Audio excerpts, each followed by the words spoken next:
हाँ जी प्यारे साथियों, सत श्री अकाल साਰਿਆਂ ਨੂੰ ਤੇ ਤੁਹਾਡਾ ਬਹੁਤ ਬਹੁਤ ਸਵਾਗਤ ਆ। ਤੇ ਆਪਾਂ ਲੈ ਕੇ ਆ ਚੁੱਕੇ ਆ ਉਹ ਵਾਲੀ ਕਲਾਸ ਜਿਹਦਾ ਤੁਹਾਨੂੰ ਸਾਰਿਆਂ ਨੂੰ ਬਹੁਤ ਹੀ ਜ਼ਿਆਦਾ ਬੇਸਬਰੀ ਦੇ ਨਾਲ ਇੰਤਜ਼ਾਰ ਸੀ। ਠੀਕ ਹੈ, ਮੇਰਾ ਕਿਆ ਹੋਇਆ, ਮੇਰੀ ਜ਼ੁਬਾਨ ਤੋਂ ਨਿਕਲਿਆ ਹੋਇਆ ਇੱਕ ਇੱਕ ਸ਼ਬਦ, ਇੱਕ ਇੱਕ ਗੱਲ ਤੁਹਾਡੇ ਲਈ ਬਹੁਤ ਜ਼ਿਆਦਾ ਇੰਪੋਰਟੈਂਟ ਆ। ਜਾਂ ਤਾਂ ਤੁਸੀਂ ਜਿਹੜੇ ਐਪ ਵਾਲੇ ਬੱਚੇ ਆ ਉਹ ਵੀ, ਜਿਹੜੇ ਦੂਜੇ ਬੱਚੇ ਆ ਉਹ ਵੀ, ਤੇ ਜਿਨ੍ਹਾਂ ਨੇ ਅਜੇ ਤਾਈਂ ਨੋਟਸ ਨਹੀਂ ਲਏ ਉਹ ਵੀ ਬੱਚੇ ਧਿਆਨ ਦੇ ਨਾਲ ਗੱਲ ਸੁਣ ਲਓ ਮੇਰੀ। 6ਵੀਂ ਕਲਾਸ ਦੀ ਹਿਸਟਰੀ ਜਿਹੜੀ ਆਪਣੀ ਉਹ ਏਸ਼ੀਅੰਟ ਹਿਸਟਰੀ ਆ। ਠੀਕ ਆ। ਤੇ ਇੱਕ ਗੱਲ ਹੋਰ, ਮੈਂ ਐਪ ਵਾਲੇ ਬੱਚਿਆਂ ਨੂੰ ਦੋ ਤਰ੍ਹਾਂ ਦੇ ਨੋਟਸ ਦਿੱਤੇ ਆ। ਇੱਕ ਤਾਂ 2 ਬੋਰਡ ਦੀ ਥਿਊਰੀ, ਜਿਹੜੀ ਤੁਸੀਂ ਏਸ਼ੀਅੰਟ ਹਿਸਟਰੀ ਦੇ ਮੇਰੇ ਨੋਟਸ ਦੇਖੇ ਹੈਂਡ ਰਿਟਨ, ਉਹ 2 ਬੋਰਡ ਦਾ ਨਿਚੋੜ ਆ। ਗੱਲ ਕਲੀਅਰ। ਤੇ ਇਹਦੇ ਨਾਲ ਡਬਲ ਹਿਸਟਰੀ ਦਿੱਤੀ ਹੈ। ਨਾਲ ਹੀ ਮੈਂ ਤੁਹਾਨੂੰ ਏਸ਼ੀਅੰਟ ਹਿਸਟਰੀ ਦੀ NCERT ਦੇ ਵੱਖਰੇ ਨੋਟਸ ਅਪਲੋਡ ਕੀਤੇ ਆ। ਹੁਣ ਕੱਲ ਇੱਕ WhatsApp ਤੇ ਅੱਜ ਹੀ ਮਾਰਨਿੰਗ ਇੱਕ ਕੁੜੀ ਦਾ ਮੈਸੇਜ ਆਇਆ ਸੀ ਕਿ ਦੀਦੀ ਤੁਸੀਂ ਦੋ ਤਰ੍ਹਾਂ ਦੀ ਹਿਸਟਰੀ ਜਿਹੜੀ ਆ ਉਹ ਐਪ ਤੇ ਸਾਨੂੰ ਦਿੱਤੀ ਆ, ਤੇ ਅਸੀਂ ਕਨਫਿਊਜ਼ ਆ ਤੇ ਅਸੀਂ ਕਿਹੜੀ ਹਿਸਟਰੀ ਪੜ੍ਹਨੀ, ਅਸੀਂ ਪੰਜਾਬੀ ਮੀਡੀਅਮ ਵਾਲੀ ਪੜ੍ਹੀਏ ਕਿ ਜਿਹੜੇ ਤੁਸੀਂ NCERT ਦੇ ਨੋਟਸ ਇਹ ਵਾਲੇ ਹੈਗੇ, ਦੋਨੇ NCERT। ਮੇਰੀ ਹੈਂਡ ਰਿਟਨ ਨੋਟਸ ਵੀ 2 ਤਰ੍ਹਾਂ ਦੀ ਹਿਸਟਰੀ ਭੇਜੀ ਆ, ਦੋਨੇ ਤਰ੍ਹਾਂ ਦੀ ਹਿਸਟਰੀ NCERT ਦੀ ਆ। ਫਿਰ ਫਰਕ ਕੀ ਆ? ਉਹ ਫਰਕ ਅੱਜ ਮੈਂ ਤੁਹਾਨੂੰ ਇਸ ਕਲਾਸ ਦੇ ਵਿੱਚ ਦੱਸੂਗੀ। ਠੀਕ ਆ, ਪਹਿਲੇ ਚੈਪਟਰ ਦੇ ਨਾਲ ਤੁਹਾਨੂੰ ਸਮਝ ਆ ਜਾਊਗੀ, ਉਸ ਤੋਂ ਬਾਅਦ ਆਪਾਂ ਕੰਟੀਨਿਊ ਚੱਲੀ ਜਾਵਾਂਗੇ ਜਦੋਂ ਤੁਹਾਡੀ ਸਮਝ ਬਣ ਗਈ। ਧਿਆਨ ਦੇ ਨਾਲ ਸਮਝ ਲਓ। ਸਭ ਤੋਂ ਪਹਿਲਾਂ ਤਾਂ ਆਪਾਂ ਚੈਪਟਰ ਦੀ ਗੱਲ ਕਰਦੇ ਹਾਂ। ਜਦੋਂ ਅਸੀਂ 6ਵੀਂ ਕਲਾਸ ਦੀ ਹਿਸਟਰੀ ਨੂੰ ਫੜਦੇ ਹਾਂ NCERT ਨੂੰ, ਤਾਂ ਪਹਿਲਾ ਚੈਪਟਰ ਸਾਡੇ ਕੋਲ ਆਉਂਦਾ ਜੀ ਕਬ, ਕਿਆ, ਕਬ, ਕਹਾਂ ਔਰ ਕੈਸੇ। ਠੀਕ ਹੈ, ਜੋ ਤਾਂ ਸਾਨੂੰ ਸਾਰਿਆਂ ਨੂੰ ਪਤਾ ਪਹਿਲਾ ਚੈਪਟਰ। ਠੀਕ ਹੈ ਜੀ। ਉਸ ਤੋਂ ਬਾਅਦ ਆਰੰਭਿਕ ਮਾਨਵ ਕੀ ਖੋਜ ਮੇਂ। ਉਸ ਤੋਂ ਬਾਅਦ ਤੀਜਾ ਚੈਪਟਰ ਹੈਗਾ ਵਾ ਆਰੰਭਿਕ ਨਗਰ। PSET ਵਾਲਿਓ, CTET ਵਾਲਿਓ, ਤੁਹਾਡੇ ਲਈ ਕੰਟੈਂਟ ਆਏ। ਠੀਕ ਆ, ਇਗਨੋਰ ਨਹੀਂ ਕਰਨਾ ਇਸ ਨੂੰ। ਠੀਕ ਆ, ਮੈਂ ਤੁਹਾਨੂੰ ਦੱਸਦੀ ਹਾਂ ਕਿ ਦੋਨੋਂ ਤਰ੍ਹਾਂ ਦੀ ਹਿਸਟਰੀ ਦੇ ਵਿੱਚ ਫਰਕ ਕੀ ਆ। ਵੇਖੋ ਜੀ, ਉਸ ਤੋਂ ਬਾਅਦ ਹੈਗਾ ਵਾ ਬਹੁਤ ਇੰਪੋਰਟੈਂਟ ਚੈਪਟਰ, ਕਹਿੰਦੇ ਕਿਆ ਬਤਾਤੀ ਹੈ ਹमें किताबें और कब्रें। ठीक है। उस तो बाद अगला चैप्टर हैगा वा राज्य, राजा और एक प्राचीन गणराज। बहुत ज्यादा इंपॉर्टेंट कंटेंट है। नए पक्ष, नए विचार। ठीक है। उस तो बाद आ गया जी साडा अगे अशोक एक अनोखा सम्राट जिसने युद्ध का त्याग किया। चैप्टर का नाम ही उन्होंने एडी वड्डी स्टेटमेंट ते रखता। फिर कहते खुशहाल गांव और समृद्ध शहर, व्यापारी राजा और तीर्थ यात्री। ठीक है, ये चैप्टर वेखो तुसी खुद देख लो कि किन्ने इंपॉर्टेंट चैप्टर आ। नए समाज और राज्य, इमारतें, चित्र तथा किताबें। टोटल 11 चैप्टर ये तुहाडे बहुत ज्यादा इंपॉर्टेंट आ। ठीक है जी, ध्यान दे नाल समझदे जाओ, एंड तक बने रहो। ऐप वाले बच्चे स्पैशली इस गल वल ध्यान देन, क्लास सारे ही बच्चों के लिए बहुत ज़्यादा इंपॉर्टेंट आ। पर 2 तरह की हिस्टरी, पंजाबी मीडियम दे विच भी ते हिंदी मीडियम दे विच भी, जेकर मैं NCERT तो निचोड़ कढ़ के हथी लिख लिया तो फिर भी मैनू NCERT क्यों भेजनी पई। नोट्स डबल नोट्स मैं क्यों बनाए, ਇਹਦਾ कारण मैं तुहानू दस दूंगी। बने रहना एंड ते। आ जाओ बई अगे, बहुत ज़्यादा इंपॉर्टेंट चैप्टर आ, बहुत ज़्यादा। ठीक है, बहुत मेहनत के नाल ये जिहड़े नोट्स ने वो तैयार किए गए ने। वेखो जी, पहला चैप्टर आ गया जी साडा क्या, कब, कहाँ और कैसे। सब तो पहला नर्मदा नदी ते आ जाओ। जिहड़ी जी साडी नर्मदा नदी आ, बहुत ज़्यादा इंपॉर्टेंट कंटेंट आ। वेखो जी, जिहड़ी नर्मदा नदी आ, कहते कई लाख वर्ष पहले जो लोग यहाँ रह रहे थे वह कुशल संग्राहिक थे। कुशल संग्राहिक का मतलब पता की, आ वाले शब्द का मतलब पता की आ, इदां दे शब्द उन्होंने पंजाबी च लिख देने आ, तो फिर उत्थे सानू समझ नहीं आनी। ऐदा करके लिख देणगे कुशल संग्राहिक, फिर उत्थे सानू पता नहीं लगना। ठीक है। जेड़े भोजन, जड़, जंगलों तो फल फुल, मतलब जां जंगलों से डिपेंड जेड़े लोग, उन्होंने असीं की कह दिंदे आ कुशल संग्राहिक। भोजन जंगलों के विचों लैना, शिकार करना, फल पौदियां ते डिपेंड रहना, जानवरों का शिकार, उन्होंने असीं की कह दिंदे आ कुशल संग्राहिक। ਤੇ ਸਭ ਤੋਂ ਪਹਿਲਾਂ ਲੋਕ ਜਿਹੜੇ ਸੀ ਕਈ ਲੱਖ ਪਹਿਲਾਂ ਕਿੱਥੇ ਰਹਿੰਦੇ ਸੀ? ਨਰਮਦਾ ਨਦੀ ਦੇ ਕੰਢੇ ਤੇ ਰਹਿੰਦੇ ਸੀ, ਜੋ ਕਿ ਕੁਸ਼ਲ ਸੰਗ੍ਰਾਹਿਕ ਸੀਗੇ। ਠੀਕ ਹੈ ਜੀ। ਉਸ ਤੋਂ ਬਾਅਦ ਤੁਸੀਂ ਆ ਜਾਓ, ਕਹਿੰਦੇ ਉੱਤਰ ਪੱਛਮ ਕੀ ਸੁਲੇਮਾਨ ਔਰ ਕਿਰਥਰ ਪਹਾੜੀਆਂ ਪਾਕ ਅਫਗਾनिस्तान सीमा, मतलब पाकिस्तान ते अफगानिस्तान ਦੀ ਸੀਮਾ ਤੇ ਸਾਨੂੰ ਕਿਹੜੀਆਂ ਪਹਾੜੀਆਂ ਮਿਲਦੀਆਂ ਜੀ? ਪਹਾੜੀਆਂ ਸਾਨੂੰ ਮਿਲਦੀਆਂ ਉੱਤਰ ਪੱਛਮ ਦੀਆਂ ਸੁਲੇਮਾਨ ਤੇ ਕਿਰਥਰ ਪਹਾੜੀਆਂ। ਹੁਣ ਇੱਥੋਂ ਦੀ ਹਿਸਟਰੀ ਕੀ ਆ?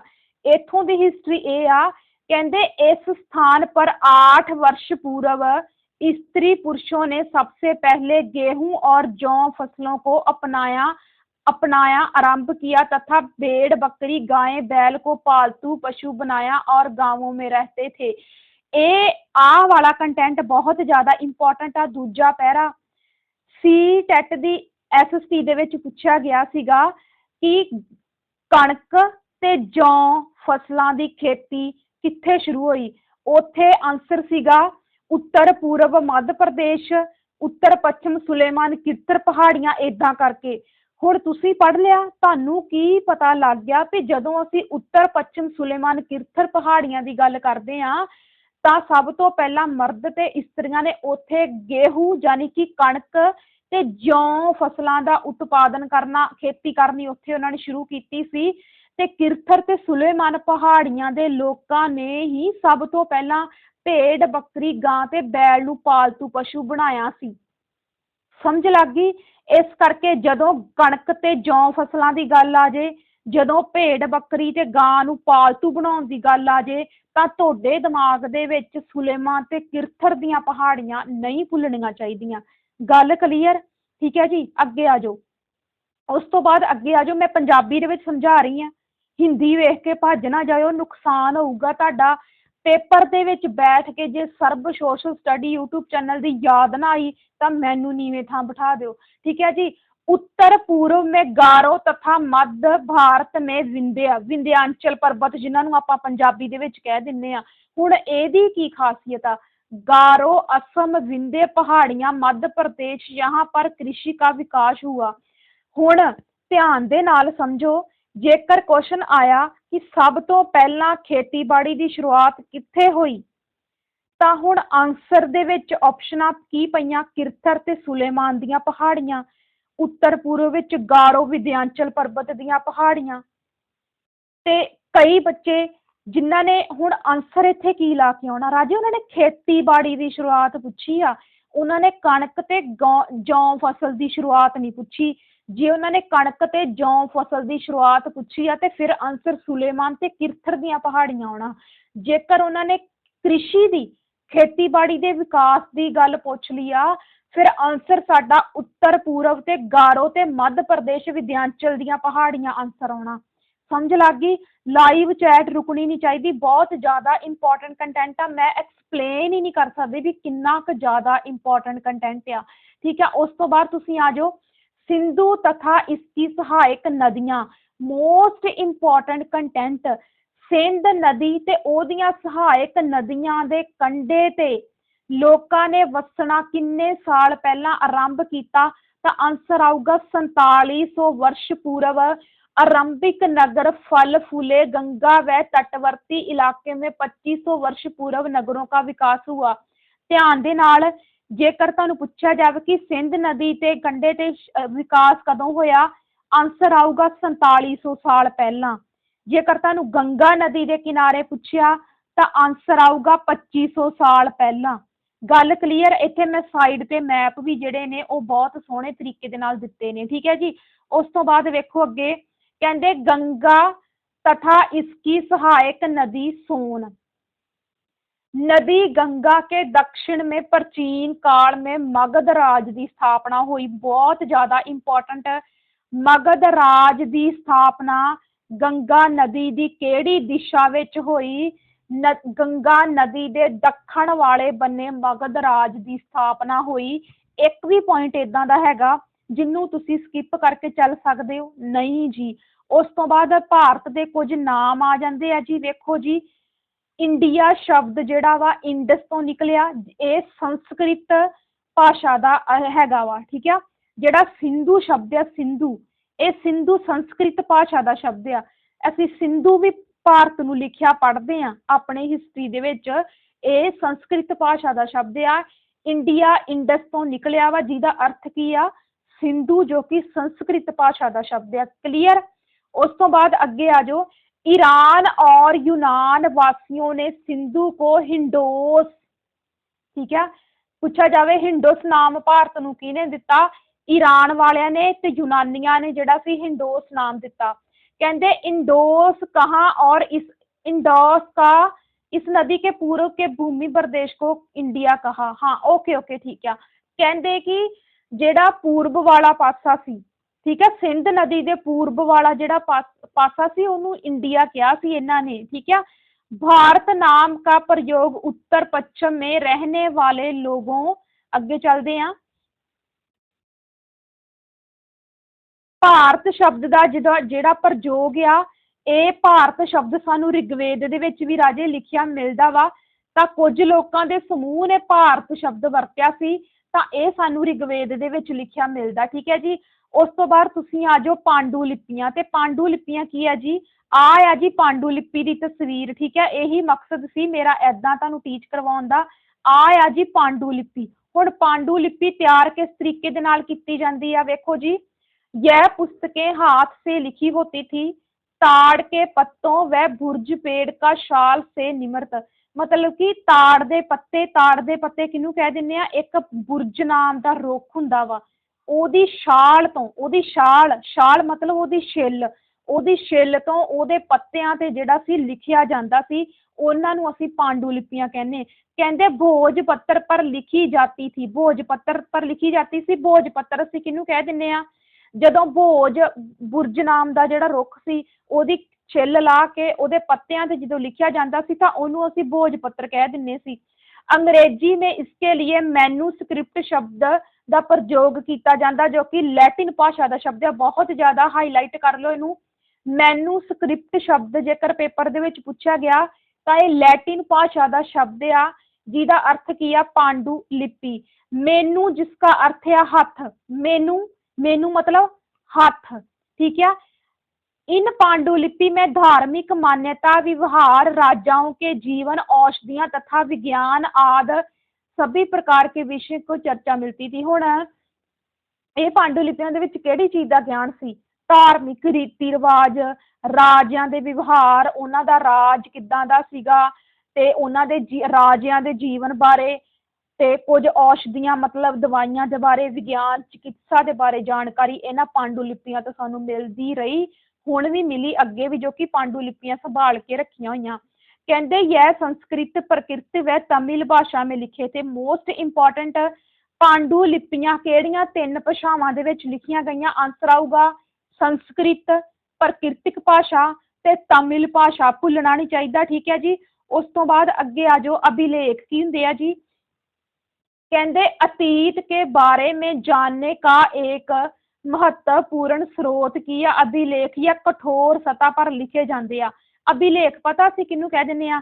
पत्थरां ते जिहड़ा कुछ ना कुछ लिखिया हुंदा उन्हां नूं असीं अभिलेख कह दिंदे आ, ठीक है जी। अतीत के बारे में कैसे जाने, जां अतीत दे बारे किद्दां जाणिया जांदा? पुरस्तित्व की हुंदे आ? इतिहासकार, है ना। ये व्यक्ति जो अतीत में बनी वस्तुओं का अध्ययन करते हैं, जैसे पत्थर व ईंट से बनी इमारतें, अवशेष, चित्र, मूर्तियां आदि। पुरातत्वविद पता कौन हुंदे आ? एक तां इतिहास लिखण वाले आपां कह दिंदे इतिहासकार। हुण इतिहास कोई मूर्ति लभ गई, कोई पुराना कोई खोज हुई, जिवें हड़प्पा सिंधु की खोज हुई, उत्थे जिन्नियां भी मूर्तियां पत्थर उन्हां नूं किद्दां पता लगाया? ਉਹ ਜਿਹੜੇ पता लगाउंदे इन्हां चीज़ां बारे खोज करदे आ, उन्हां नूं असीं की कह दिंदे आ? उन्हां नूं असीं पुरातत्वविद कह दिंदे आ, जिवें आ तुसीं फोटो ते देख रहे। गल क्लीयर। उस तो बाद तुसीं आ जाओ अगे, इतिहासकार जो अतीत का अध्ययन करते हैं, जो इतिहास लिखते हैं, ठीक है। उस तो बाद तुसीं आ जाओ, ये मैं तुहानूं समझाउणी है, आ पॉइंट मैं तुहानूं समझाउणी है, BCAD वाला समझा दिंनी है मैं तुहानूं अगे, ठीक है जी। ਇੱਥੇ आ जाओ। हुण ਉਹ ਬੱਚੇ ਜਿਹੜੇ ਇਹ सोच के, क्योंकि ਜਦੋਂ मैं 6th क्लास की NCERT की आ वाली PDF ऐप ते अपलोड की, ਨਾ, ਕਿਉਂਕਿ ਪੰਜਾਬੀ ਦੇ ਵਿੱਚ ਨੋਟਸ ਦਿੱਤੇ ਐਨਸੀਈਆਰਟੀ ਦੇ ਨਾਲ ਇਹ ਵੀ ਕੰਟੈਂਟ ਅਪਲੋਡ ਕੀਤਾ ਹਿੰਦੀ ਮੀਡੀਅਮ 'ਚ। ਹੁਣ ਰੀਜ਼ਨ ਕੀ ਸੀ, ਦੋ ਤਰ੍ਹਾਂ ਦੇ ਨੋਟਸ ਕਿਉਂ ਦਿੱਤੇ, ਇੱਥੇ ਸਮਝੋ। ਵੇਖੋ ਜੀ, ਜਦੋਂ ਅਸੀਂ ਗੱਲ ਕਰਦੇ ਆ ਨਾ, ਇੱਕ ਮਿੰਟ ਮੈਂ ਤੁਹਾਨੂੰ ਆਪਣੇ ਹੈਂਡ ਰਿਟਨ ਨੋਟਸ ਤੇ ਲੈ ਜਾ। ਆ ਜੀ ਮੇਰੇ ਹੈਂਡ ਰਿਟਨ ਨੋਟਸ, ਵੇਖੋ ਜੀ, ਮੈਂ ਤੁਹਾਨੂੰ ਆਪੇ ਸਮਝਾ ਦੂੰਗੀ, ਤੁਸੀਂ ਕੰਸਨਟਰੇਟ ਕਰਿਓ। ਦੇਖੋ, ਪੂਰੀ ਇੰਡੀਅਨ ਹਿਸਟਰੀ ਜਦੋਂ ਅਸੀਂ ਗੱਲ ਕਰਦੇ ਆ ਤਾਂ ਅਸੀਂ ਸਾਡੇ ਇਤਿਹਾਸਕਾਰਾਂ ਨੇ ਇੰਨੇ ਕਾਲਾਂ ਦੇ ਵਿੱਚ ਜਿਹੜਾ ਹਿਸਟਰੀ ਨੂੰ ਵੰਡਿਆ, 3 ਕਾਲਾਂ ਦੇ ਵਿੱਚ। ਜਦੋਂ ਅਸੀਂ ਏਸ਼ੀਅਨ ਹਿਸਟਰੀ ਦੀ ਗੱਲ ਕਰਦੇ ਆ, 2500 BC ਤੋਂ ਲੈ ਕੇ 712 AD ਤੱਕ ਦਾ ਸਮਾਂ ਜਿਹੜਾ ਵਾ ਉਹ ਏਸ਼ੀਅਨ ਹਿਸਟਰੀ ਦਾ ਸਮਾਂ। ਮੈਡੀਵਲ ਹਿਸਟਰੀ ਦਾ ਸਮਾਂ ਜਿਹੜਾ ਵਾ ਉਹ 712 ਤੋਂ ਸ਼ੁਰੂ ਹੋ ਗਿਆ ਤੇ 1707 ਤੱਕ ਸਾਡੇ ਕੋਲ ਮੈਡੀਵਲ ਹਿਸਟਰੀ ਆਉਂਦੀ ਆ। ਉਸ ਤੋਂ ਬਾਅਦ 1708 ਤੋਂ ਲੈ ਕੇ 1947 ਤੱਕ ਸਾਡੇ ਕੋਲ ਮਾਡਰਨ ਹਿਸਟਰੀ ਆਉਂਦੀ ਆ। ਠੀਕ ਹੈ ਜੀ, ਪਰ ਪ੍ਰੋਬਲਮ ਇੱਥੇ ਆ, ਕਈਆਂ ਬੱਚਿਆਂ ਨੂੰ ਪਤਾ ਨਹੀਂ ਲੱਗ ਪਾਉਂਦਾ ਵੀ BC ਤੇ AD ਦਾ ਕੀ ਪੰਗਾ ਆ। BC ਤੇ AD ਦਾ ਮਤਲਬ ਕੀ ਆ, ਇਹੀ ਤਾਂ ਮੈਂ ਤੁਹਾਨੂੰ ਸਮਝਾਉਣਾ ਰਾਜੇ। ਹੁਣ ਕੈਲੰਡਰ ਤੇ ਆ ਜਾਓ।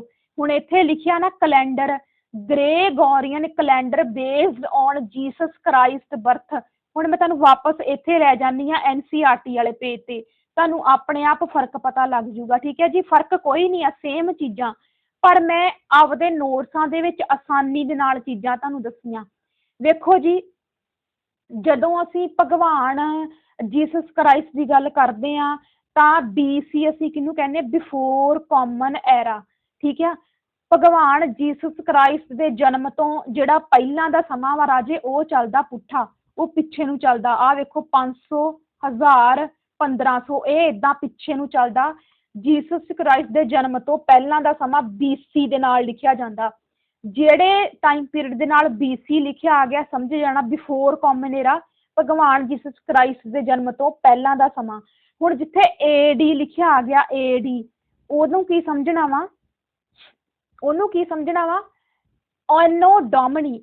ਉਹਦੀ ਫੁੱਲ ਫਾਰਮ ਕੀ ਹੈ, ਐਨੋ ਡੋਮਨੀ, ਜੀਸਸ ਕ੍ਰਾਈਸਟ ਦੇ ਜਨਮ ਤੋਂ ਬਾਅਦ ਦਾ ਸਮਾਂ। ਇਹ ਅੱਗੇ ਨੂੰ ਹੀ ਚੱਲਦਾ, 500, 1000, 1500 ਇਦਾਂ ਕਰਕੇ। ਠੀਕ ਹੈ ਜੀ, ਤੇ ਐਨੋ ਡੋਮਨੀ ਇਹਦੀ ਫੁੱਲ ਫਾਰਮ ਆ। ਸਮਝ ਲੱਗ ਗਈ?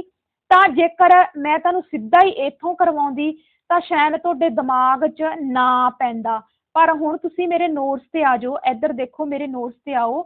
ਵੇਖੋ ਜੀ, ਇਸ ਕੈਲੰਡਰ ਨੂੰ ਆਪਾਂ ਗ੍ਰੇਗੋਰੀਅਨ ਕੈਲੰਡਰ ਦੇ ਨਾਮ ਨਾਲ ਜਾਣਦੇ ਆ, ਜੋ ਕਿ ਸਾਨੂੰ ਉੱਥੇ ਲਿਖਿਆ ਨਹੀਂ ਮਿਲਦਾ। ਠੀਕ ਆ, ਗ੍ਰੇਗੋਰੀਅਨ ਕੈਲੰਡਰ ਅਸੀਂ ਇਹਨੂੰ ਕਹਿੰਦੇ ਆ। ਜੀਸਸ ਕ੍ਰਾਈਸਟ ਦੇ ਜਨਮ ਤੋਂ ਪਹਿਲਾਂ ਦਾ ਸਮਾਂ ਬਿਫੋਰ ਕਾਮਨ ਐਰਾ, ਜਿਹਨੂੰ ਅਸੀਂ AD ਐਨੋ ਡੋਮਨੀ ਦੇ ਨਾਲ ਲਿਖਦੇ ਆ। ਜਨਮ ਤੋਂ ਪਹਿਲਾਂ ਦਾ ਸਮਾਂ BC ਦੇ ਨਾਲ ਲਿਖਦੇ ਆ, ਜਿਹਨੂੰ ਅਸੀਂ ਬਿਫੋਰ ਕਾਮਨ ਐਰਾ ਦੇ ਨਾਮ ਨਾਲ ਜਾਣਦੇ ਆ। ਠੀਕ ਹੈ ਜੀ, ਇਹ ਆ ਜੀ ਘੱਟ ਦਾ ਕ੍ਰਮ, ਜਿੱਦਾਂ ਮੈਂ ਇੱਥੇ ਲਿਖਿਆ, ਇਹ ਘੱਟ ਦਾ ਕ੍ਰਮ ਆ ਤੇ ਇਹ ਵੱਧ ਦਾ ਕ੍ਰਮ ਆ। ਠੀਕ ਹੈ ਜੀ, ਇਸ ਚੀਜ਼ ਨੂੰ ਧਿਆਨ ਦੇ ਵਿੱਚ ਰੱਖਿਓ। ਹੁਣ ਜਿਹੜੇ ਤੁਸੀਂ ਕੱਲ ਦੇ ਕਨਫਿਊਜ਼ ਹੋਏ ਹੋਗੇ, ਜਦੋਂ ਮੈਂ ਤੁਹਾਨੂੰ 2 ਤਰ੍ਹਾਂ ਦੇ ਨੋਟਸ ਐਪ ਤੇ ਦਿੱਤੇ, ਤਾਂ ਹੁਣ ਫਰਕ ਕੀ ਤੁਸੀਂ ਆਪ ਸਮਝ ਲਓ। ਹੁਣ ਜਦੋਂ ਮੈਂ ਅਲੱਗ-ਅਲੱਗ ਕਾਲਾਂ ਦੇ ਵਿੱਚ ਹਿਸਟਰੀ ਨੂੰ ਵੰਡਿਆ, ਵੇਖੋ ਜੀ, ਹਿਸਟਰੀ ਸਾਡੀ ਕਈ ਪਾਰਟਾਂ ਦੇ ਵਿੱਚ ਵੰਡੀ ਜਾਂਦੀ ਆ। ਹੁਣ ਇਹ ਅੱਗੋਂ, ਹੁਣ ਜਿਹੜਾ ਪ੍ਰੀ ਹਿਸਟੋਰਿਕ, ਪ੍ਰੋਟੋ ਹਿਸਟੋਰਿਕ ਪੀਰੀਅਡ ਦੀ ਗੱਲ ਕਰਦੇ ਆ, ਇਹਦੇ ਵਿੱਚ ਮਤਲਬ ਪਤਾ ਕੀ ਆਉਂਦਾ, ਹੁਣ ਇਹਨੂੰ ਧਿਆਨ ਦੇ ਨਾਲ ਸਮਝ ਲਓ। 3 ਪੀਰੀਅਡ ਆਉਂਦੇ ਆ, pre historic period, proto historic period ਤੇ ਹਿਸਟੋਰਿਕ ਪੀਰੀਅਡ। ਜਦੋਂ ਅਸੀਂ ਪ੍ਰੀ ਹਿਸਟੋਰਿਕ ਪੀਰੀਅਡ ਦੀ ਗੱਲ ਕਰਦੇ ਆ ਤਾਂ ਇਹਦੇ ਵਿੱਚ ਸਾਨੂੰ ਭਾਸ਼ਾ ਮਿਲਦੀ ਨਹੀਂ, ਉਦੋਂ ਭਾਸ਼ਾ ਨਹੀਂ ਸੀ ਹੈਗੀ, ਮਤਲਬ ਕਿ ਇਤਿਹਾਸ ਦਾ ਹੀ ਨਹੀਂ ਪਤਾ ਲੱਗਦਾ। ਭਾਸ਼ਾ ਨਹੀਂ ਹੈਗੀ ਤੇ ਇਤਿਹਾਸ ਕਿੱਥੋਂ ਹੋਊਗਾ? ਠੀਕ ਆ, ਤੇ ਇਹਦੇ ਵਿੱਚ ਸਾਡੇ ਵਿਗਿਆਨੀਆਂ ਨੇ ਫਿਰ ਕਿਹਨੂੰ ਰੱਖਿਆ, ਸਟੋਨ ਏਜ ਨੂੰ, ਪੱਥਰ ਯੁੱਗ। ਪੱਥਰ ਯੁੱਗ 2500 BC ਦਾ ਸਮਾਂ। ਹੁਣ BC ਆ ਗਿਆ, ਇਹਦਾ ਮਤਲਬ ਕਿ ਭਗਵਾਨ ਜੀਸਸ ਕ੍ਰਾਈਸਟ ਦੇ ਜਨਮ ਤੋਂ ਪਹਿਲਾਂ ਦੀ ਗੱਲ ਹੋ ਰਹੀ ਆ। ਸਟੋਨ ਏਜ ਨੂੰ ਕਿਉਂ ਰੱਖਿਆ ਇਹਦੇ ਵਿੱਚ? ਕਿਉਂਕਿ ਪੱਥਰ ਯੁੱਗ ਵਿੱਚ ਲੋਕਾਂ ਦੀ ਭਾਸ਼ਾ ਨਹੀਂ ਸੀ ਹੈਗੀ, ਇਸ ਕਰਕੇ ਸਟੋਨ ਏਜ ਨੂੰ, ਪੱਥਰ ਯੁੱਗ ਨੂੰ ਪ੍ਰੀ ਹਿਸਟੋਰਿਕ ਪੀਰੀਅਡ ਦੇ ਵਿੱਚ ਰੱਖ ਦਿੱਤਾ ਗਿਆ, ਜਿੱਥੇ ਭਾਸ਼ਾ ਨਹੀਂ ਮਿਲਦੀ। ਠੀਕ ਆ, ਉਸ ਤੋਂ ਬਾਅਦ ਦੂਜਾ ਆ ਗਿਆ ਪ੍ਰੋਟੋ ਹਿਸਟੋਰਿਕ ਪੀਰੀਅਡ। ਇਹਦੇ ਵਿੱਚ ਸਾਨੂੰ ਭਾਸ਼ਾ ਮਿਲਦੀ ਆ, ਭਾਸ਼ਾ ਮਿਲਦੀ ਆ ਪਰ ਪੜ੍ਹੀ ਨਹੀਂ ਜਾ ਸਕੀ। ਭਾਸ਼ਾ ਮਿਲਦੀ ਪਰ ਪੜ੍ਹੀ ਨਹੀਂ ਜਾ ਸਕੀ। ਹੁਣ ਸਿੰਧੂ ਘਾਟੀ ਸੱਭਿਅਤਾ ਦੀ ਜਦੋਂ ਅਸੀਂ ਗੱਲ ਕਰਦੇ ਆ ਤਾਂ ਸਿੰਧੂ ਘਾਟੀ ਸੱਭਿਅਤਾ ਦੀਆਂ ਕੁਝ ਮੋਹਰਾਂ ਮਿਲੀਆਂ, ਲਿਪੀਆਂ ਮਿਲੀਆਂ, ਪਰ ਅਜੇ ਤੱਕ ਸਾਡੇ ਇਤਿਹਾਸਕਾਰ ਉਹਨਾਂ ਨੂੰ ਪੜ੍ਹਨ ਦੇ ਵਿੱਚ ਲੱਗੇ ਹੋਏ ਆ, ਪੜ੍ਹੀ ਨਹੀਂ ਜਾ ਸਕੀ। ਇਸ ਕਰਕੇ ਪ੍ਰੋਟੋ ਹਿਸਟੋਰਿਕ ਪੀਰੀਅਡ ਦੇ ਵਿੱਚ ਸਾਡੇ ਇਤਿਹਾਸਕਾਰਾਂ ਨੇ ਕਿਹਨੂੰ ਰੱਖਤਾ, ਇੰਡਸ ਵੈਲੀ ਸਿਵਲਾਈਜੇਸ਼ਨ ਨੂੰ ਰੱਖਤਾ। ਗੱਲ ਕਲੀਅਰ। ਉਸ ਤੋਂ ਬਾਅਦ ਤੁਸੀਂ ਹਿਸਟੋਰਿਕ ਪੀਰੀਅਡ ਤੇ ਆ ਜਾਓ। ਹਿਸਟੋਰਿਕ ਪੀਰੀਅਡ ਦੇ ਵਿੱਚ ਸਾਨੂੰ ਭਾਸ਼ਾ ਵੀ ਮਿਲ ਗਈ ਤੇ ਪੜ੍ਹੀ ਵੀ ਜਾ ਸਕੀ। ਹੁਣ ਇਹਦੇ ਵਿੱਚ ਰਿਗਵੇਦਿਕ ਕਾਲ, ਵੈਦਿਕ ਕਾਲ, ਜਿਹਦੇ ਵਿੱਚ ਅਸੀਂ ਰਿਗਵੇਦ, ਯਜੁਰਵੇਦ, ਸਾਮਵੇਦ, 4 ਤਰ੍ਹਾਂ ਦੇ ਵੇਦ ਸਾਨੂੰ ਮਿਲਦੇ ਆ, ਉਹ ਪੜ੍ਹੇ ਵੀ ਜਾ ਸਕੇ ਆ। ਪੜ੍ਹੇ ਆ ਤੇ ਸਾਨੂੰ ਸਾਨੂੰ ਪਤਾ ਨਾ ਹੁੰਦਾ ਨਾ, ਰਾਵੀ ਦਾ ਪੁਰਸ਼ਨੀ ਨਾਂ ਸੀ, ਠੀਕ ਆ। ਸਰਸਵਤੀ ਦਾ ਸਤੂਦਰੀ ਨਾਮ ਸੀ ਰਿਗਵੇਦ ਦੇ ਵਿੱਚ। ਰਿਗਵੇਦ ਦੇ ਵਿੱਚ ਹੀ ਭਾਰਤ ਨਾਮ ਸਾਨੂੰ ਮਿਲਿਆ, ਇੰਡੀਆ ਦਾ, ਆਪਾਂ ਸਾਡੇ ਭਾਰਤ ਦਾ। ਪੜ੍ਹਿਆ ਜਾ ਸਕਿਆ ਤੇ ਫਿਰ ਹੀ ਪਤਾ ਲੱਗਿਆ। ਇਸ ਕਰਕੇ ਸਾਡੇ ਇਤਿਹਾਸਕਾਰਾਂ ਨੇ ਵੈਦਿਕ ਕਾਲ ਨੂੰ ਇਹਦੇ ਵਿੱਚ ਰੱਖ ਦਿੱਤਾ, ਹਿਸਟੋਰਿਕ ਪੀਰੀਅਡ ਦੇ ਵਿੱਚ ਰੱਖ ਦਿੱਤਾ। ਤੇ ਜੇਕਰ ਮੈਂ ਤੁਹਾਨੂੰ ਹੁਣ ਤੁਸੀਂ ਜੇਕਰ ਇਹ ਸੋਚਦੇ ਹੋ ਵੀ ਦੀਦੀ ਤੁਸੀਂ ਹਿਸਟਰੀ ਦੇ 2 ਤਰ੍ਹਾਂ ਦੇ ਨੋਟਸ ਸਾਨੂੰ ਸੈਂਡ ਕੀਤੇ ਆ, ਅਸੀਂ ਕਿਹੜੇ ਪੜ੍ਹੀਏ? ਨਾ ਤਾਂ ਇੱਕ ਨੂੰ ਛੱਡਣਾ ਨਾ ਦੂਜੇ ਨੂੰ ਛੱਡਣਾ, ਦੋਵਾਂ ਨੂੰ ਪੜ੍ਹਨਾ ਜ਼ਰੂਰੀ ਆ, ਦੋਵਾਂ ਨੂੰ ਪੜ੍ਹਨਾ ਜ਼ਰੂਰੀ ਆ। Don't worry, don't take tension, ਮੈਂ ਤੁਹਾਨੂੰ ਕਰਵਾ ਦੇਣੀ ਹਿਸਟਰੀ ਸਾਰੀ ਏਦਾਂ ਹੀ। 1 ਘੰਟੇ ਦੀ ਕਲਾਸ ਹੋਵੇ ਚਾਹੇ 2 ਘੰਟੇ ਦੀ ਕਲਾਸ ਹੋਵੇ, ਪਰ ਅੱਜ ਥੋੜੀ ਜਿਹੀ ਛੋਟੀ ਰਹੂਗੀ ਕਿਉਂਕਿ ਮੈਂ ਤੁਹਾਡਾ ਇੱਕ ਬੇਸ ਬਣਾਉਣਾ ਸੀ ਜੋ ਕਿ ਮੈਂ ਬਣਾ ਦਿੱਤਾ।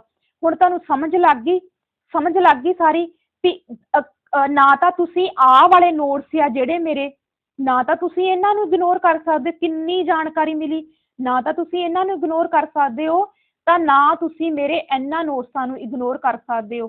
ਠੀਕ ਆ, ਦੋਨੋਂ ਤਰ੍ਹਾਂ ਦੇ ਨੋਟਸ ਪੜ੍ਹਨੇ ਆ। ਠੀਕ ਹੈ ਜੀ, ਬਹੁਤ ਬਰੀਕੀ ਆ।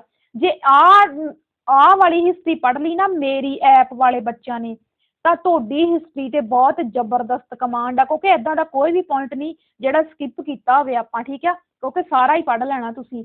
ਉਸ ਤੋਂ ਬਾਅਦ ਆਪਾਂ ਸਟੋਨ ਏਜ ਦੀ ਗੱਲ ਕਰਦੇ ਆ ਨਾ। ਸਟੋਨ ਏਜ ਦੇ ਵਿੱਚ ਆਪਾਂ ਕਿਹਦੇ ਵਿੱਚ ਰੱਖੀ? ਪ੍ਰੋਟੋ ਹਿਸਟੋਰਿਕ ਪੀਰੀਅਡ ਦੇ ਵਿੱਚ, ਪ੍ਰੀ ਹਿਸਟੋਰਿਕ ਪੀਰੀਅਡ ਦੇ ਵਿੱਚ ਆਪਾਂ ਸਟੋਨ ਏਜ ਰੱਖੀ। ਪਰ ਵੇਖੋ ਸਟੋਨ ਏਜ ਵੀ ਅੱਗੋਂ 3 ਚੀਜ਼ਾਂ, ਅੱਗੇ 3 ਕਾਲਾਂ ਦੇ ਵਿੱਚ ਵੰਡੀ ਜਾਂਦੀ ਆ। ਪੈਲੀਓਲਿਥਿਕ ਪੀਰੀਅਡ, ਜਿਹਨੂੰ ਅਸੀਂ ਪੁਰਾਤਨ ਪੱਥਰ ਯੁੱਗ ਕਹਿੰਦੇ ਆ, ਅਪ ਟੂ 8000 BC। BC ਆ ਗਿਆ ਮਤਲਬ ਭਗਵਾਨ ਜੀਸਸ ਕ੍ਰਾਈਸਟ ਦੇ ਜਨਮ ਤੋਂ ਪਹਿਲਾਂ ਦਾ ਸਮਾਂ। ਉਸ ਤੋਂ ਬਾਅਦ ਦੂਜਾ ਆ ਗਿਆ ਮੈਸੋਲਿਥਿਕ ਪੀਰੀਅਡ, ਮੱਧਕਾਲੀਨ ਪੱਥਰ ਯੁੱਗ, 8000 ਤੋਂ 4000 BC ਦਾ ਸਮਾਂ। ਹੁਣ ਇੱਥੇ 8 ਆ ਤੇ ਇੱਥੇ 4 ਆ ਗਿਆ, ਮਤਲਬ BC ਜਿਹੜਾ ਉਹ ਪਿੱਛੇ ਨੂੰ ਚੱਲਣਾ ਵਾ। ਭਗਵਾਨ ਜੀਸਸ ਕ੍ਰਾਈਸਟ ਦੇ ਜਨਮ ਤੋਂ ਪਹਿਲਾਂ ਦਾ ਸਮਾਂ ਪਿੱਛੇ ਨੂੰ ਚੱਲਣਾ। ਠੀਕ ਹੈ ਜੀ। ਉਸ ਤੋਂ ਬਾਅਦ ਨਿਊਲਿਥਿਕ ਪੀਰੀਅਡ, ਜਿਹਨੂੰ ਅਸੀਂ ਨਵੀਨ ਪੱਥਰ ਯੁੱਗ ਕਹਿ ਦਿੰਦੇ ਆ, 4000 ਤੋਂ 2500 BC ਦਾ ਸਮਾਂ। ਹੁਣ ਇਹ ਵੀ ਪਿੱਛੇ ਨੂੰ ਆ ਗਿਆ, BC ਲੱਗਾ, ਮਤਲਬ ਭਗਵਾਨ ਜੀਸਸ ਕ੍ਰਾਈਸਟ ਦੇ ਜਨਮ ਤੋਂ ਪਹਿਲਾਂ ਦਾ ਸਮਾਂ। ਠੀਕ ਹੈ, ਹੁਣ ਯਾਦ ਰੱਖਿਓ, ਪੁਰਾਤਨ ਪੱਥਰ ਯੁੱਗ 8000 BC, ਮੱਧਕਾਲੀਨ ਪੱਥਰ ਯੁੱਗ 8000 ਤੋਂ 4000 BC, ਨਿਊਲਿਥਿਕ ਪੀਰੀਅਡ 4000 ਤੋਂ 2500 BC ਤੱਕ ਦਾ। ਸੋ ਸਭ ਤੋਂ ਪਹਿਲਾਂ ਮੈਂ ਇੱਕ ਮੈਸੇਜ ਆ ਐਪ ਵਾਲੇ ਬੱਚਿਆਂ ਨੂੰ, ਜਿਹੜੇ ਮੇਰੇ ਬੱਚਿਆਂ ਨੇ ਨੋਟਸ ਮੇਰੇ ਖਰੀਦੇ ਆ। ਰਾਜੇ, ਨਾ ਤਾਂ ਤੁਸੀਂ ਮੇਰੇ ਹੈਂਡ ਰਿਟਨ ਨੋਟਸ ਨੂੰ ਇਗਨੋਰ ਕਰਨਾ, ਨਾ ਹੀ ਤੁਸੀਂ ਜਿਹੜੀ NCERT ਮੈਂ ਤੁਹਾਨੂੰ ਦਿੱਤੀ ਆ ਇਹ ਵਾਲੀ, ਨਾ ਹੀ ਤੁਸੀਂ ਇਸ ਨੂੰ ਇਗਨੋਰ ਕਰਨਾ। ਕੁਛ ਨਹੀਂ ਇਗਨੋਰ ਕਰਨਾ। ਪੜ੍ਹਨਾ ਕਿੱਦਾਂ ਵਾ? ਇੱਕ ਚੈਪਟਰ ਇੱਥੋਂ ਪੜ੍ਹਿਆ, ਫਿਰ ਤੁਸੀਂ ਇੱਕ ਚੈਪਟਰ ਇੱਥੋਂ ਪੜ੍ਹਿਆ, ਫਿਰ ਤੁਸੀਂ ਮੇਰੇ ਹੈਂਡ ਰਿਟਨ ਨੋਟਸ ਤੇ ਚੱਲ ਜਾਓ, ਫਿਰ ਇੱਕ ਚੈਪਟਰ, ਇੱਕ ਟੌਪਿਕ ਇੱਥੋਂ ਪੜ੍ਹ ਲਓ। ਇੱਦਾਂ ਪੜ੍ਹਦੇ ਜਾਓ। ਤੇ ਜੇ ਇੱਥੋਂ ਸਮਝਦੇ ਗਏ, ਪੜ੍ਹਨ ਦੀ ਤੇ ਲੋੜ ਨਹੀਂ, ਸਾਰੀ ਕਹਾਣੀ ਤੇ ਸਮਝ ਆ ਗਈ। ਹੁਣ ਉੱਥੇ ਪੜ੍ਹਨ ਦੀ ਤਾਂ ਲੋੜ ਨਹੀਂ। ਜੇ ਕੋਈ ਵੀ ਭੁੱਲੂਗਾ ਤੇ ਆਹ ਟਾਈਮ ਪੀਰੀਅਡ ਭੁੱਲੂਗਾ। ਜਦੋਂ ਆਹ ਟਾਈਮ ਪੀਰੀਅਡ ਭੁੱਲਿਆ, ਐਪ ਖੋਲਿਓ, ਨੋਟਸ ਖੋਲਿਓ ਤੇ ਇੱਕ ਵਾਰੀ ਨਿਗਾਹ ਮਾਰ ਲਿਓ। ਗੱਲ ਕਲੀਅਰ। ਇਹ ਸੀ ਸ਼ੁਰੂਆਤ ਏਸ਼ੀਅਨ ਹਿਸਟਰੀ ਦੀ। ਤੁਸੀਂ ਖੁਦ ਸੋਚੋ ਵੀ ਮੈਂ ਤੁਹਾਨੂੰ NCERT ਦੀ ਹਿਸਟਰੀ ਕਿੰਨੇ ਜ਼ਬਰਦਸਤ ਤਰੀਕੇ ਦੇ ਨਾਲ ਕਰਵਾਉਂਗੀ, ਤੁਸੀਂ ਆਪ ਸੋਚ ਲਓ। ਹੁਣ ਮੈਨੂੰ ਲੱਗਦਾ ਵੀ ਮੈਨੂੰ ਸ਼ਬਦਾਂ 'ਚ ਬਿਆਨ ਕਰਨ ਦੀ ਲੋੜ ਨਹੀਂ, ਕਿਉਂਕਿ ਤੁਸੀਂ ਕਿਸੇ ਵੀ ਟੀਚਰ ਕੋਲ ਆਉਂਦੇ ਹੋ ਨਾ YouTube ਤੇ, ਤਾਂ ਪਹਿਲੇ 5 ਮਿੰਟ ਬਣੇ ਰਹੀਏ ਤਾਂ ਪਤਾ ਲੱਗ ਜਾਂਦਾ ਵੀ ਇਹ ਟੀਚਰ ਕਿੱਦਾਂ ਦਾ, ਇਹਦਾ ਕੰਟੈਂਟ ਕਿੱਦਾਂ ਦਾ, ਇਹਦਾ ਟੀਚਿੰਗ ਆਫ ਵੇ ਕਿੱਦਾਂ ਦਾ, ਇੱਥੇ ਆਇਆਂ ਦਾ ਸਾਡਾ ਕੋਈ ਨੁਕਸਾਨ ਹੋਊਗਾ ਜਾਂ ਫਾਇਦਾ ਹੋਊਗਾ, ਤੁਹਾਨੂੰ ਪਤਾ ਲੱਗ ਗਿਆ। ਮੈਨੂੰ ਦੱਸਣ ਦੀ ਲੋੜ ਨਹੀਂ। ਇਸ ਕਰਕੇ ਕਲਾਸ ਅਜੇ ਛੋਟੀ ਰਹੂਗੀ। ਸ਼ੁਰੂਆਤ ਆਪਾਂ ਏਸ਼ੀਅਨ ਹਿਸਟਰੀ ਦੀ ਕਰਤੀ। ਤੇ ਜਿਹੜੇ ਬੱਚੇ ਅਜੇ ਵੀ ਲੇਟ ਆ, ਇੱਦਾਂ ਦੇ ਨੋਟਸ ਮੇਰੇ ਤੁਸੀਂ ਅਜੇ ਤਾਈਂ ਨਹੀਂ ਲਏ, ਤਾਂ ਰਾਜੇ ਤੁਸੀਂ ਮੈਨੂੰ ਮੈਸੇਜ ਕਰਨਾ ਵਾ 78143 99 ਨੰਬਰ ਤੇ ਮੈਸੇਜ ਕਰਕੇ। ਸਿਰਫ 1000 ਰੁਪਏ ਦੇ ਵਿੱਚ ਤੁਸੀਂ ਮੇਰੇ ਨੋਟਸ ਲੈ ਸਕਦੇ ਹੋ। ਠੀਕ ਆ, 1000 ਰੁਪਏ ਦੇ ਵਿੱਚ ਕੱਲੀ SST ਨਹੀਂ, SST ਦੇ ਨਾਲ NCERT ਪੰਜਾਬ ਬੋਰਡ ਦਾ ਨਿਚੋੜ SST ਨਾਲ ਤੁਹਾਨੂੰ CDP the complete theory with MCQ PYQ mix ਤੇ ਪੰਜਾਬੀ ਦੇ ਨੋਟਸ ਮੇਰੇ ਐਪ ਤੇ ਫ੍ਰੀ ਦਿੱਤੇ ਜਾ ਰਹੇ ਆ। ਠੀਕ ਹੈ ਜੀ, ਇਸ ਕਰਕੇ ਇਸ ਨੰਬਰ ਤੇ ਮੈਸੇਜ ਕਰਕੇ ਤੁਸੀਂ ਸਾਰੀ ਜਾਣਕਾਰੀ ਜਿਹੜੀ ਆ ਲੈ ਸਕਦੇ ਆ।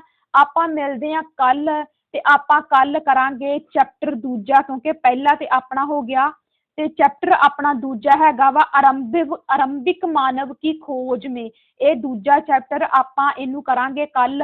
ਹੋ ਸਕਿਆ ਤਾਂ 3 ਚੈਪਟਰ ਆਪਾਂ ਆਹ ਵਾਲੇ ਇਕੱਠੇ ਕਰ ਲਾਂਗੇ। ਆਰੰਭਿਕ ਨਗਰ, ਕਿਆ ਬਤਾਤੀ ਹੈ ਹਮੇ ਕਿਤਾਬें ਔਰ ਕਬरें, ਇਹ ਚੈਪਟਰ ਆਪਾਂ ਇਕੱਠੇ ਹੀ ਕਰ ਲਾਂਗੇ ਜੇ ਹੋ ਸਕਿਆ। ਮਿਲਦੇ ਫਿਰ ਆਪਾਂ ਅਗਲੀਆਂ ਇਹਨਾਂ ਕਲਾਸਾਂ ਦੇ ਵਿੱਚ। ਬਾਏ ਬਾਏ ਸਾਰਿਆਂ ਨੂੰ। ਸਪੋਰਟ ਜ਼ਰੂਰ ਦਿਖਾਉਂਦੇ ਰਿਹਾ ਕਰੋ, ਜਿੰਨੇ ਵੀ ਆਇਆ ਲਾਈਕ ਕਰਕੇ ਜਾਣਾ, ਸੋਹਣੇ ਸੋਹਣੇ ਕਮੈਂਟ ਠੀਕ ਆ, ਵਧੀਆ ਐਪਰੀਸ਼ੀਏਟ ਕਰਿਆ ਕਰੋ। ਬਾਏ ਬਾਏ ਸਾਰਿਆਂ ਨੂੰ।